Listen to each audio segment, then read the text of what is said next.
Well, it seems like everyone is getting sick with something these days. Too early.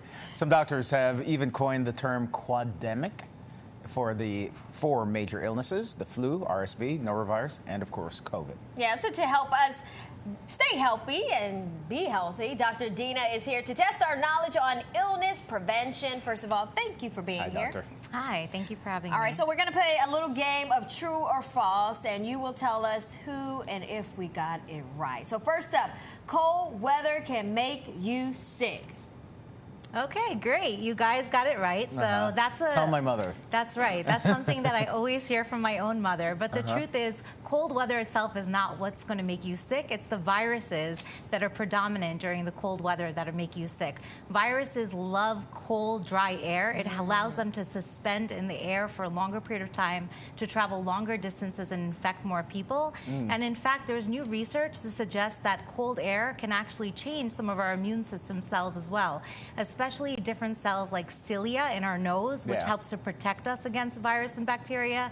The function of that actually decreases during cold weather, which may help make us more sick. Oh, so I could go out running in shorts in the cold, is what you're saying. Do the nose hairs actually help to prevent viruses from coming in? So you shouldn't wax them or take them out? So definitely so you're fine. Don't worry. Good idea to keep you're safe. nose hairs in to help prevent a lot of those bacteria and virus particles and dust and debris from entering into your system. There's a reason for all of those things. Yeah, I'll pass. I'd risk getting sick for that. Frostbite can happen in seconds. So the answer is false. What?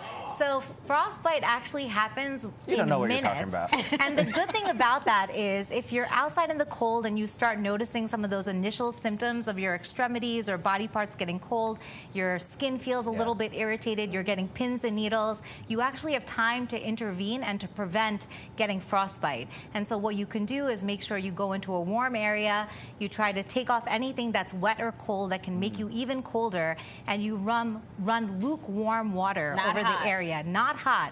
Because in some cases with frostbite, it can be so severe that you get numb and you won't even realize that that temperature is very hot and can actually burn you. Okay, so the next one, the common cold is a virus. That's right. So true. So Kendis got this one. So the common cold is caused by a virus, and there's multiple viruses, as you had mentioned, Arrianee. The most common is going to be influenza, rhinovirus, RSV, and COVID-19. That's what's circulating out there. And these are viruses, right? Which means that unfortunately, it's going to be symptomatic management. Antibiotics do not work against the common cold. So don't ask your doctor for antibiotics. You got to give it some time and it will get better. Okay, next up. Norovirus can be prevented with hand sanitizers. Great. So you guys know, hand sanitizer does not protect you against the norovirus. Hand washing is what protects you against this. And this is not something a lot of people realize. And norovirus is on the rise right now. So try to wash your hands as often as possible, especially when you're around kids that just had the virus. If you can't wash your hands, should you still do the hand sanitizer? Does that help you with anything? It helps with other viruses, but not noro, unfortunately. All right, this one, you don't need sunscreen in the winter. Oh, that's false.